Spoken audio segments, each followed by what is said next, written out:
The story of the Caledonian Railway Class 34 starts well before the class was built. The 812 and 652 classes were fantastic mixed traffic engines, though intended for goods work. They could comfortably run at 55 miles an hour, and they could pull some serious goods trains as they were meant to.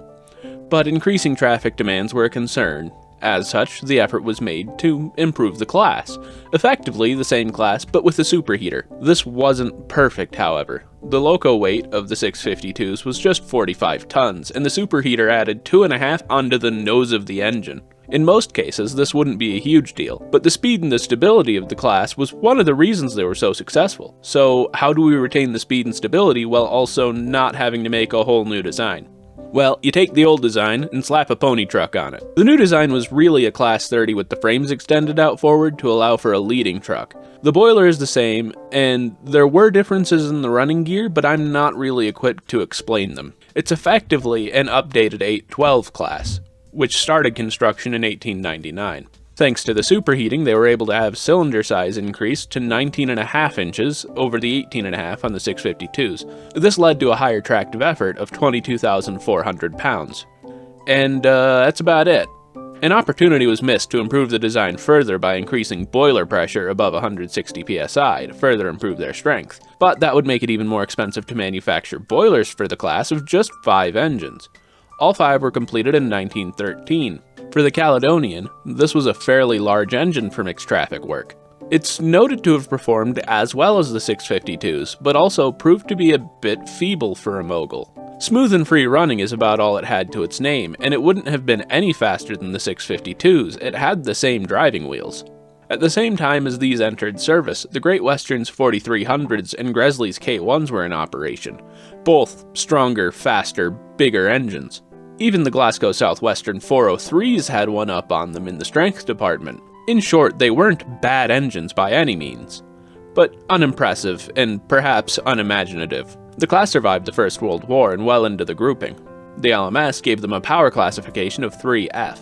Despite their comparative weakness, they had successful careers hauling freight of any type into and out of Motherwell. They were withdrawn in 1936 due to their non-standard nature, and with every member of the class having worked just 23 years.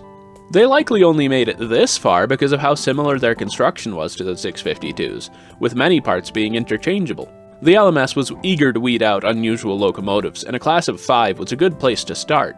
By the time they were withdrawn, after all, the Black 5s were already in production, going anywhere and doing anything, so better engines than the 34s were being pushed off of their original duties and likely into the place the 34s should have occupied.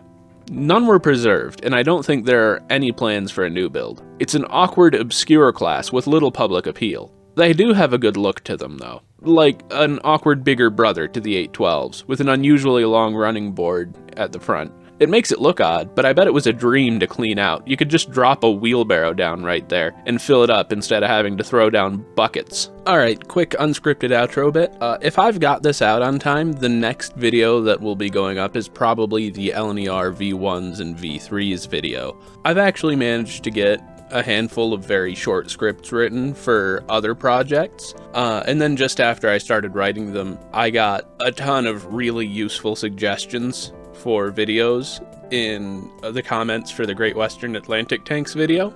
This was in fact a suggestion from this guy. Bunch more suggestions. I've got a big list of projects now and no shortage of things to do. I will gladly add to that list if you've got any more ideas. I have started on the Dean Experiments video as suggested by Nielsen the Great. It is very far out. I wrote 1,300 words, and I only covered the first few engines, and I do not feel like I covered them to a satisfactory level. I'm going to estimate that that script is going to end up around 3,000 words, and it's going to take a very long time. But I'm having fun with it, and that's what matters, I suppose. You can expect shorter videos to be coming out in the time between then and now. The V1s and V3s are going to be next, but I've got one I'm starting for the Caledonian Pacific tanks, and one I'm starting for the Caledonian 440 tanks. Big list, like I said, but please keep requesting or suggesting or whatever. I will gladly take them. Thanks for watching.